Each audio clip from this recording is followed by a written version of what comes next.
معانا ومعكم سياده النائب رقيه هلال عضو مجلس النواب. اهلا وسهلا بيك، كل سنه وانت طيبه. كل سنه وانتم طيبين. اهلا بحضرتك. الله يكرمك. حضورك النهارده حفله تكريم الاستاذ علاء زيدان. عايزينك تقولي كلمه ليه، وشفت الناس يمكن جيت متاخر انت كنت في مجلس ولا؟ زيدان الله يديله الصحه، اخونا الفاضل واخو الجميع وعزيز علينا كلنا واخو كل بيت وكل شخص في سوهاج، هو يعني حبيب الكل بمعنى الكلمه.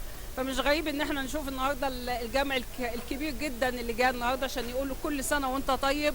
يا رب يجعل الايام القادمه كلها خير وعطاء. العطاء لا يتوقف ابدا عند بلوغ السن القانوني للمعاش، بالعكس يبدا العمل ويبدا العطاء الحقيقي بعد هذا السن. فبنقول له كل سنه وانت طيب، وهو اخو الجميع، واحنا بنقول له ان شاء الله ايام مباركه كريمه على الجميع باذن الله. سياده النائب عايزينك تفتكري لنا موقف الاستاذ علاء زيدان معاك حصل، موقف يكون كده يعني ليه قيمه عند حضرتك. لا، هو مواقف الاستاذ علاء زيدان يوميه والله بمنتهى الامانه. هو دايما بتلاقيه في وقت الشده، دايما بتلاقيه في اي وقت اول واحد فعلا بنفكر نطلبه في اي طلب، اي طلب شخصي، اي طلب عمل، اي طلب اجتماعي. ما بيتاخرش ابدا عن العطاء وعمل الخير وخدمه الاخرين. مواقفه كتيره لا تعد ولا تحصى بمنتهى الامانه يعني.